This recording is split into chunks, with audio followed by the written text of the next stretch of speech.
মই তোক কি কৈছো বাবুৱে বাবুৱে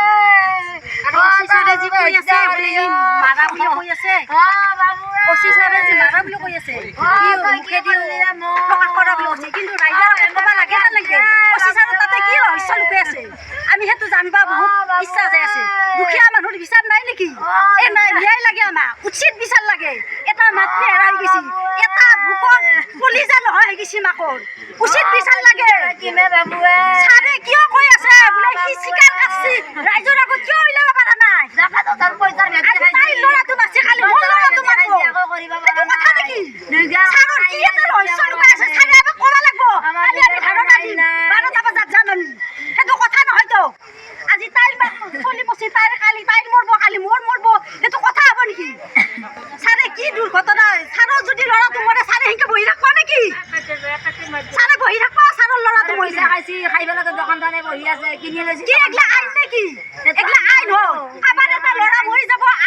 আইনে দুখীক হেৰি নকৰব শাস্তি নেব সেইটো কথা হ'ব নেকি সেইটো কথা নহয় নিজৰ আইন নিজে আমি হাতত তুলি ল'ম যদি ছাৰ আহোন যদি একো ব্যৱস্থা নকৰে নিজৰ আইন আমি নিজে হাতত তুলি ল'বা হেৰি তাৰ মানে বাধ্য হৈ যাম আমি নিজে মুখেদি চিকাৰ কৰাৰ পিছত যদি তাৰ মানে একো কৰিব পৰা নাই কাৰণ কি যাবে আমি কাৰণটো জানিব লাগিব আমি সি মাৰছি না মাৰা নাই কিয় সি গাঁৱক আনিব পৰা নাই নিউজত দিব পৰা নাই মোবাইলত দিব পৰা নাই ছাৰেহে কৈছে বোলে সি চিকাৰ কাটছি আমিতো দেখা নাই মোবাইলত দেখা নাই টিভিত দেখা নাই নিউজত দেখা নাই আমি দেখছো নেকি আমি কেনেকৈ মানি ল'ম নিউজত দিব লাগিব মোবাইলত দিব লাগিব টিভিত দিব লাগিব গোটাই দিব লাগিব তেতিয়া সকলোৱে জানিব সি যি সঁচাকৈ মাৰছি আৰু সেই ল'ৰাটো এজন মানুহ তাতে দাঙি নিব নোৱাৰে ক্ষমতা নাই তাক দুটাইও নোৱাৰে আমি গোটাই পাব লাগিব ন্যায় আমি হোৱাৰ পিছত তাক দুটাইও তাতে বিছনাত দাঙি থ'ব নোৱাৰে কিবা ৰহস্য লুকাই আছে কিয় প্ৰকাশ কৰা নাই ছাৰে কৈ আছে বাৰে বাৰে কৈ আছে কি প্ৰকাশ কৰিছে ক'ত প্ৰকাশ কৰিলা কোনে জানিলা গৰুপে মাৰা বুলি গৰুপৰ মায়াকে কৈছে আমাৰ মতা গেলে ৰাতি 12টালৈকে থাকে মাৰা কালি আমাৰ মতাটোক যদি মাৰি পেলাই কি দিছি ছাৰে অচি ছাৰে এনেকৈ কৈ থাকব নেকি সদায় গৰুপৰ মাকে কৈছে যি হেৰি এগলা আইন নেকি আমাৰ আকৌ এগলা ডাঙৰ মানুহ বাচ্চা তাহার অফিস নেকি একলাই তাহার থানা নেকি একলাই আমার অধিকার নাই নেকি থানার 6টা টেবলেট কত পালা হল কপি যায় তাই চলি বসছি মানে মোর চলি বসছি আজি যদি অরূপ মাকর পড়াই অরূপে যদি মরি যায় মাকর কেনা লাগবো তাৰমানে কাবাৰ এটা সন্তান মলি নিজৰ সন্তান মৰা বুলি সকলে ধৰি ল'ব লাগবো সেই গতিকে মোক ন্যায় বিচাৰ লাগে দুখী শাস্তি পাব লাগে আমি মহিলা হাতত লৈছো আইনক আমি নামানো আৰু আমাৰ আইনে কি কৰিব আইনে কি কৰিব তিনটা জেল দিব তিনটা জেল খাটি আহি আৰু কাবাৰ মুৰা নিব থকাৰ তাৰ পইচা ঢালছি আইনে আকৌ কৰিব নোৱাৰে বহুত মাদাৰ কৰছি বহুতে তিনটা জেল খাটে আৰু আহি মাদাৰ কৰে এই 3 নম্বৰ কেছ তিনটা মানুহ কাটলা আমাৰ নাংপিতে কাটলা হাতত কৰি আছে দাউলি গেছি কাৰণে বাচিছি মেডিকেলক তাড়াতাড়ি লৈ গৈছে আজি 10 বছৰ আগৰ কথা এইটো আৰু 10 বছৰ পিছত তাৰমানে এইটো মৰিলে আৰু এইটো দুখীয়া যি এইটো দুখীয়া সেইকাৰণে হিম্মত দেখি আছে নেকি তাক পইচা ঢালি মানুহ মাদাৰ কৰি কিনে আলম সেইটো কথা নেকি ছাৰো দিছি ছাৰো সেইটো কথা নেকি আমাক তাতে গেটাত কৰিছি থানাৰ পৰা মোৰ মানুহটো মৰি কিন্তু মই দিছি ছাৰো মোৰ খাম চাবে তাৰ মাথানে আমাক গেটাত কৰি দিছে আমাক মানুহ মোৰ মানুহটো মাৰলি মই দিছি ছাৰো মোৰ যি গুণে কিবা কৰে ক'লে হ'ল মই কিমান আঘাত খাম চাবে মই দিছি ছাৰো কোন দিছে ৰে আইনা তো তুলি ল আমি এখন আমানো আমি পাব্লিকে আমি এই মহিলা পাৰ্টি আমি যি কৰিব তাকে কৰিম আমি আৰ এলাকান ক্ষেত্ৰত আমি নামানো আইনা আকৌ নকৰে আইনে আকৌ নকৰে আমি 3 মাহ জেল খাটি সি ওলাই আহিব আৰু আমি মই অকণমান প্ৰশাসনৰ বিষয়ে ক'ব ওলাইছোঁ আমাৰ নলবাৰী জিলা মুকালমুৱা থানা আৰু দৌলাশাল আৰক্ষী চকীৰ বিষয়ে অকণমান ক'ম মই আমাৰ এইটো যিটো ৰংচোৱা গাঁও তপন বৰ্মনৰ যিটো মৃত্যু এই মৃত্যুৰ সম্পৰ্কত আমি যিটো দৌলাশাল থানালৈ গৈছিলোঁ তাত যিটো IC ছাৰৰ ব্যৱহাৰ আৰু IC ছাৰৰ যিবিলাক মন্তব্য আমি সেই তেখেতৰ মন্তব্য শুনি আৰু ব্যৱহাৰ শুনি আমি বহুত লজ্জিত আৰু নিজে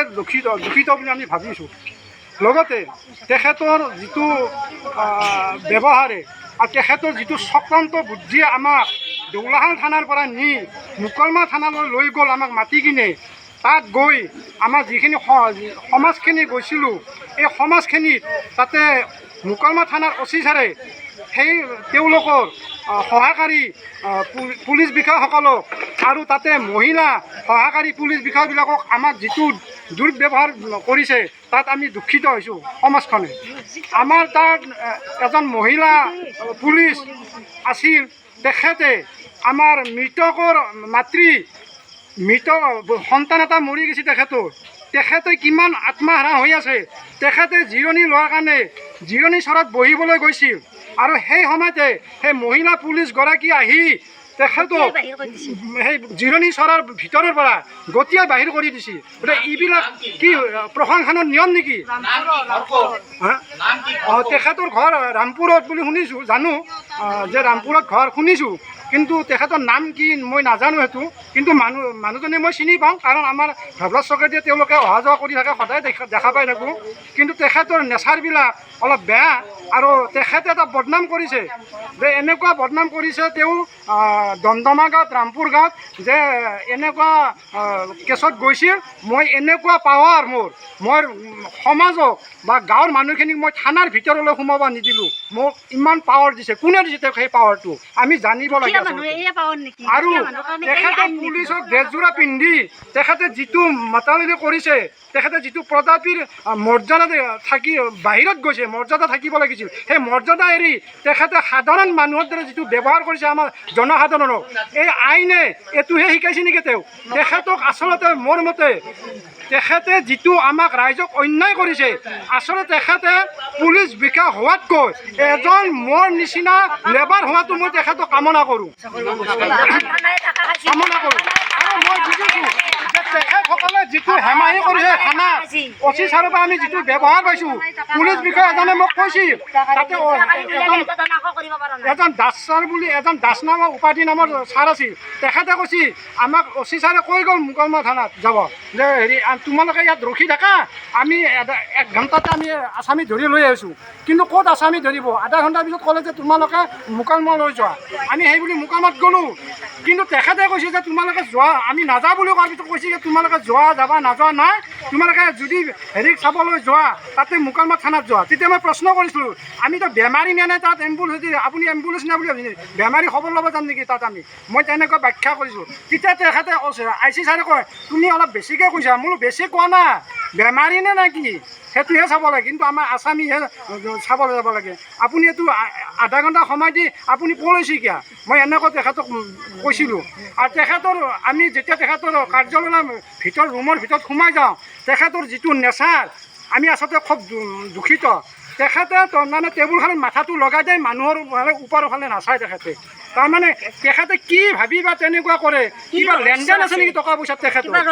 কিবা ৰহস্য আছে নেকি তেখেতৰ? আমাৰ লগত যে খোলা আছে কথা নকয়। গতিকে মই ভাবোঁ তেখেতৰ কিবা ৰহস্য আছে, এই ৰহস্যৰ কাৰণে তেখেতে আমাক সেইটো স্পষ্ট দেখুৱাবলৈ টান পাইছে। গতিকে আমি এই মৃতকৰ যিটো সুবিচাৰ, আমি প্ৰশাসনৰ পৰা সুবিচাৰ পাম নে নেপাম? আচলতে এই চৰকাৰে এনে এই হেৰণীয়া পুলিচক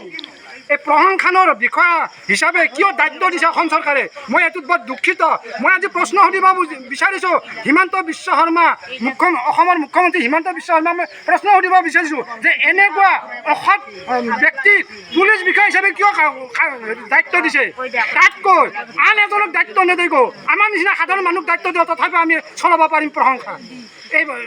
থানা চলাব পাৰিম। কিন্তু তেখেতে কিয় জানা নাই থানা চলাব? তেখেতে কি শিক্ষা লৈ পুলিচ বিষয়া হৈছে না অন্য ঠাইত বেলেগ পুলিচ বিষয়া, না দেশজোৰত তেখেতে ডাঙৰ বুলি ভাবিছে, না অসম চৰকাৰৰ বেতনক ডাঙৰ বুলি ভাবিছে? তেখেতে সাধাৰণ মানুহক ৰাইজক তেখেতে কিয় ব্যৱহাৰ কৰিব নাজানে? তেখেতে কিহৰ পুলিচ বিষয়া হৈছে? বোধহয় মই ভাবোঁ তেখেতৰ আচলতে আমাৰ মানুহৰ জন্মৰ পৰা দুটা নীতি থাকে, এটা নীতি শিক্ষা আৰু এটা নৈতিক শিক্ষা। তেখেতৰ নীতি শিক্ষা নাই, তেখেতৰ পৰিয়ালত তেনেকুৱা আছে বোধহয়, সেইকাৰণে তেখেতে নীতি শিক্ষা শিকা নাই। নীতি শিক্ষা নিশিকাৰ কাৰণে তেখেতে নৈতিক শিকিব জানা নাই। তেখেত পুলিচ বিষয়া হ'ব পাৰে, তেখেতৰ অৰ্হতা নাই, জ্ঞান নাই বুলি মই ভাবোঁ। গতিকে এনেকুৱা বিষয়া অতি শীঘ্ৰে এইটো কি কয় নিলম্বন কৰাটো মই ভাবোঁ আৰু এনেকুৱা ব্যক্তিক পুলিচ বিষয়া হিচাপে ৰাখিলে অসমৰ কোনো উন্নতি নহয় বুলি মই প্ৰতিশ্ৰুতি জানো আৰু দুখীয়াৰ কাৰণে হেৰি নাই নেকি তেখেতে আমি এই মৃতহাৰা পুত্ৰহাৰা মাইকীজনীক তেখেতসকলে কিমান সান্তনা দিব লাগিছিল তেখেত কি ব্যৱহাৰ কৰিব সেই ব্যৱহাৰ কিয় শিকা নাই তেখেতৰ ঘৰত নৈতিক শিক্ষা নাই নেকি তেখেতে ল'ৰা ছোৱালীক কি শিকাব যদি তেখেতৰ নৈতিক শিক্ষা নাই তেখেতৰ যদি নীতি শিক্ষা নাই নীতি শিক্ষা যাৰ নাই তেখেতে নৈতিক শিক্ষা ল'ব নাজানে আৰু তেখেতে ৰাইজক পৰিচালনা কৰিব নাজানে গতিকে তেখেতৰ সেনেকুৱা ব্যক্তিক আচলতে বিষয়াটো পুলিচ বিষয়া হিচাপে তেখেতে চাকৰি কৰাটো মোৰ বাবে ভুল তেখেতে আচলতে লেবাৰ হ'ব লাগিছিল তেখেতৰ যিটো ব্যৱহাৰ লেবাৰৰ বিষয় মানুহ আচলতে পুলিচ বিষয়ৰ মানুহ নহয় তেখেত মই ভালদৰে জানো কাৰণ তেখেততকৈ আমি ভাল ব্যৱহাৰ কৰিব জানো মই আশীৰ্বাদ কৰিছোঁ যি মোৰ স্বামী মৰিবৰ মোৰ আজি 6 মাহ হ'ল মাত্ৰ আৰু ল'ৰাজনী মোৰ এই 10 দিন আজি 14 দিন হ'ল কিন্তু আমাক দখন থানাই আমাক একো কৰিব পৰা নাই কিন্তু তোমালোকৰ ওচৰত অনুৰোধ কৰিছোঁ 2 নম্বৰ কাপলাবৰী গাঁৱৰ 2 নম্বৰ কাপলাবৰী গাঁৱৰ শ্ৰী বিজু বৰ্মন দেউতাকৰ নাম শ্ৰী তৰুণ বৰ্মন আৰু আমি থানাৰ জৰিয়তে আমাক এতিয়ালৈকে তাহোন আকৌ আমাক সুৰক্ষা আকৌ হেৰি আমাক জানা নাই আসামী জৰিয়তে তাহোন ইমানখিনি হেৰি এতিয়াও আমাক তাৰমানে আসামী ধৰিব অহা নাই কিয় আপোনালোকে তাৰমানে দৰমহা দিয়া নাই নেকি তাৰমানে আপোনালোকে পইচা এই ভেটি দি পেলাই এই কামটো কৰিছে দুখীয়াৰ কাৰণে আইন নাই নেকি দুখীয়াৰ কাৰণে আইন নাই নেকি এই গতিকে যোনে আছে তাৰ কাৰণে আইন খাম নেকি এতিয়া আমি অৰূপ ডেকাক আমি হত্যাকাৰী ধৰা সেইটো আমাক আকৌ দুখন থানাই আমাক আকৌ হেৰি কৰি দিয়া নাই কিয় দিয়া নাই পইচা দি লৈছে আমি তাৰমানে দুখীয়া আমি থাকিব নালাগে নেকি ছাৰ মই কেনেকৈ থাকিম মই কেনেকৈ শান্তিত থাকিম মোক ন্যায় লাগে মোক দুখীৰ শাস্তি লাগে সেই গতিকে আপোনালোকৰ ওচৰত মই অনুৰোধ কৰিছোঁ আপোনালোকে যাতে এই দুখীৰ শাস্তি দিয়ে ভালকৈ যাতে আপুনি বিচাৰ কৰে মোৰ ওচৰত আপুনি কামনা কৰিছোঁ